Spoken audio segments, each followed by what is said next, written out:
ఉషోదయం ప్రేమించు కాపరి ఉషా కిరణాలు ఉదయకాలపు వాక్య ధ్యానమునకు మిమ్మల్ని ఆహ్వానిస్తున్నాం. ప్రార్థన. మమ్మల్ని మిక్కిలిగా ప్రేమిస్తున్న పరలోకపు తండ్రి, ఈ ఉదయకాల సమయానికై వందనములు స్తోత్రములు చెల్లించుకున్నాం. తండ్రి, మమ్మల్ని ప్రేమించి మరి యొక్క దినమును అనుగ్రహించిన నీ కృప కొరకు వందనాలు. ఈ ఉదయకాల సమయమున నీ వాక్యము చేత నాతోనూ కార్యక్రమం వీక్షిస్తున్న ప్రతి ఒక్కరితోనూ మాట్లాడమని యేసు పరిశుద్ధ నామమున అడిగి వేడుకుంటున్నాను పరమ తండ్రి, ఆమెన్. ఈ ఉదయకాలపు వాక్య భాగము కీర్తన గ్రంథము 44వ కీర్తన 4వ వచనము నుండి 7వ వచనం వరకున్న వాక్య భాగమును చదువుకుందాం.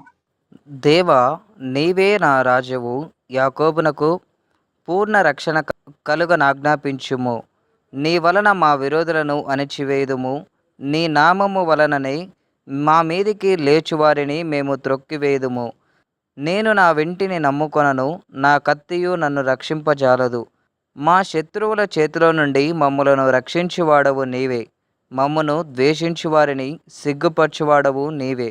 మనము చదివిన కీర్తన భాగము కోరహు కుమారుల ద్వారాగా రాయబడిన కీర్తన. మనము చూసినట్లయితే వారు దేవుని యందు కలిగి ఉన్న విశ్వాసమును, దేవుని యందు కలిగి ఉన్న నమ్మకమును ఇక్కడ చాలా తేటగా రాసి ఉంచడం చూడగలం. కీర్తనలో వారు అంతగా దేవుని పైన వారు కలిగి ఉన్న నమ్మికను చూపిస్తూ ఉన్నారు. 4వ వచనము మనము చూసినట్లయితే, నీవే మా రాజువు, నీవే మాకు జయమిచ్చేవాడువు అని చెప్పటం చూడగలం. దేవుని యొక్క కృప ఎవరికి తోడుగా ఉంటుందో, ఎవరైతే ఆయన యందు నమ్మిక కలిగిన వారుగా ఉంటారో, ప్రతి శోధనను జయించేదానికి బలమును ఇచ్చి నడిపిస్తున్నాడు అన్న కార్యమును ఈ వాక్యము ద్వారాగా మనకు నేర్పిస్తున్నారు. అనేక సార్లు నాకు ఇది జరగలేదు, నా జీవితంలో ఇలాంటి పోరాటం ఉన్నది అని నిందించే వారిగా మనలో అనేకులు ఉంటున్నాం. దానికి కారణం ఏమిటంటే, నీ బలము పైన నీవు ఆధారపడుతున్నావు. నీ శక్తిని ఆధారము చేసుకొని అనేకమైన కార్యములను చేయాలని ఆశిస్తూ నీవు ఓటమిని జీవితంలో అనుభవిస్తున్నావు. అయితే ఎవరైతే దేవుని యందు నమ్మిక కలిగిన వారిగా, వారి బలము, వారి శక్తి, వారికి సమస్తమును అనుగ్రహించేది ఆయనే అని విశ్వసిస్తున్నారో, వారు తమ శత్రువులను జయించేదానికి, వారిని పారదోలేదానికి, వారి ముందు వారి శత్రువులు నిలబడలేక పారిపోయేదానికి దేవుని కృప వారికి తోడుగా ఉంటుందని దేవుని యొక్క వాక్యము సెలవిస్తున్నది. ఇక్కడ కీర్తనకారుడు చెప్పుచున్న మాట, నా యొక్క బాణములో, నా యొక్క అంబులలో లేని బలము, నా యొక్క ఖడ్గములో, నా యుద్ధమునకు తీసుకొని వెళ్ళి ఆ ఖడ్గములో బలము లేదు, లేకపోతే ఆ యొక్క నైపుణ్యత లేదు. నీ మాట, నీవు మాకు తోడుగా ఉన్నావన్న మాటే చాలు. నీవే మాకు సమస్తము, నీవే మాకు రాజు, నీవే మాకు నాయకుడవు అని తమ హృదయమును దేవునికి ముందు తెరచి ఎంత ధైర్యముగా ఈ కీర్తనలో చెప్పగలుగుతూ ఉన్నారు. మనం ఇశ్రాయేలు జీవితము చూసినట్లయితే, ఐగుప్తు నుండి బయలుదేరిన నాటి నుండి కానానులో స్థిరపరచబడిన దినము వరకు అనేకమైన కార్యములను వారు జయించినారు. ఎక్కడ వారి యొక్క జ్ఞానము, ఎక్కడ వారి యొక్క బలము, ఎక్కడ వారి యొక్క నైపుణ్యతో పని చేయలేదు. కానీ దేవుని కృప వారికి తోడుగా ఉన్నదాన్ని బట్టి వారు జయమును పొందినారు. ఎర్ర సముద్రమును పాయలు చేసినది యెహోవా, మారాలో చేదు నీటిని మధురముగా మార్చినది యెహోవా.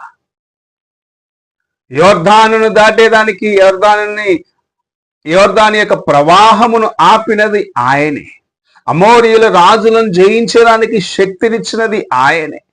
ఎరికోని జయించేదానికి దేవుని యొక్క సహాయం ఎంతగా వారికి తోడుగా ఉన్నదో మనము పరిశుద్ధ గ్రంథంలో చూస్తూ ఉన్నాం. రిపీట్ చేస్తాను. యెరికోను జయించేదానికి దేవుని సహాయము వారికి ఎంత తోడుగా ఉన్నదని మనము యెహోషువ గ్రంథము 5-6 అధ్యాయము చదివినట్లయితే తెలుసుకోగలము. అయితే ఎప్పుడైతే వారి బలము పైన వారు ఆధారపడ్డారో, మేము 3000 మంది మాత్రం చాలు, మేము వెళ్ళి ఆయన్ని జయించుకొని వస్తామని ఎప్పుడైతే తమ బలము పైన ఆధారపడ్డారో అప్పుడు పరాజయమును చూసినారు. వారిలో పాపము ప్రవేశించినది. వారిలో మేము చేయగలము అన్న మనస్సు ప్రవేశించినదో ఓటమిని తమ జీవితంలో అనుభవించినారు. దేవుని యొక్క బలము, దేవుని యొక్క శక్తి నీ జీవితములో ఎన్నటికీ నీకు తోడుగా ఉండాలనేది ఎన్నడూ నీవు మర్చిపోకుండా దేవుని వైపు చూస్తూ ముందుకు వెళ్ళమని కీర్తనకారుడు మనకు జ్ఞాపకం చేశాను. నీ బలము, నీ శక్తి ఏది నీ శత్రువుకు ముందు పనికిరాదు. అయితే దేవుని కృప నీకు తోడుగుంటే చాలు, ఎలాంటి పోరాటమునైనా నీవు జయించగలవని ప్రభు ఈ ఉదయకాల సమయంన నీతో మాట్లాడుచున్నాడు. కీర్తనకారుడు చెప్పిన రీతిగా నీవు నేను ఆయన యందు విశ్వాసం ఉంచి, నీవేమా రాజువు, నీవేమా అధిపతి, నీవే మాకు సమస్తముగా ఉన్నావు, జయమునిచ్చేవాడివి నీవే అని ఆయన యందు విశ్వాసము కలిగినట్లయితే జయించేదానికి తన కృపను నీకు అనుగ్రహించి, జయ జీవితము నీకు అనుగ్రహించి, అనేకుల మధ్యలో నిన్ను హెచ్చించేదానికి ప్రభు ఆశ కలిగి ఉన్నాడు. నీవు ఆయన యందు విశ్వాసము కలిగి ఉండేదానికి, ఆయన యందు నమ్మిక కలిగిన జీవితమును కలిగి ఉండేదానికి ఇష్టపడుచున్నావా? ఆయన వైపు చూసి దేవా నీ కృప నాకు చాలు అని చెప్పుచున్నావా? దేవా నీ యొక్క సహాయము నాకు చాలు అని చెప్తున్నావా? లేక నేను చదువుకున్నాను, నాకు జ్ఞానం ఎక్కువ ఉంది, నా యొక్క చదువు నాకు ఎలాంటి పరిస్థితుల్లో అయినా జయమిస్తుందని నీలో నీవే గర్వించిన వాడిగా దేవుని కృపను మర్చిపోతున్నావా? నీకు సహాయము ఆయనే, నీ బలము ఆయనే, నిన్ను నడిపించేవాడు ఆయనే, నీకు తోడుగా ఉండి నిన్ను అద్దరికి చేర్చేవాడు అనే కార్యమును మర్చిపోయి నా బలము, నా శక్తి, నా జ్ఞానము, నా చదువు, నా ధనము అనే మనస్సు నీలో ఉన్నదేమో నిన్ను నీవు పరీక్షించుకో. దేవుని యందు విశ్వాసం ఉంచినట్లయితే గొప్ప కార్యములను చూడగలవు. నేను చేయగలను, నాకు సామర్థ్యం ఉన్నది అనుకున్నట్లయితే ఇశ్రాయేలీలు ఆ దినము చేసిన అదే పొరపాటు. 3000 మంది చాలు ఆయి పట్టణం జయించాలనుకున్నారు, పరాజయమును చూసినారు. వారిలో కొందరు 36 మంది అని చెప్పబడుచున్నారు, చనిపోయినారని దేవుని యొక్క వాక్యం సెలవిస్తుంది. నీ జ్ఞానము పైన ఆధారపడ్డ దినమున నీవు ఓటమిని చూస్తావు. దేవుని కృప కొరకు ఎదురు చూసినట్లయితే నీకు జయమిస్తాడు, నిన్ను బలపరుస్తాడు, నిన్ను స్థిరపరుస్తాడు. ఉదయ కాలమున నువ్వు ఎలాగున్నావో ఒక్కసారి నీవు పరీక్షించుకో. ప్రార్థన చేసుకున్నాం.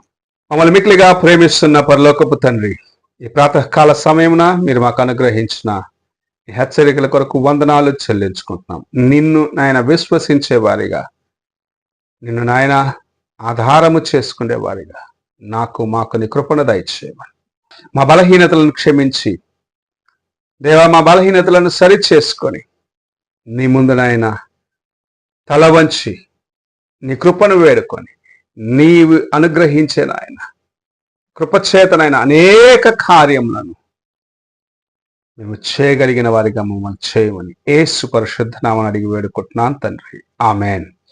తండ్రి అయిన దేవుని ప్రేమ, కుమారుడైన క్రీస్తు కృప, ఆదరణకర్తైన పరిశుద్ధాత్మక సహవాసం ఎప్పుడును ఎల్లప్పుడూ తోడై ఉండి సదాకాలము నడిపించును గాక. ఆమెన్.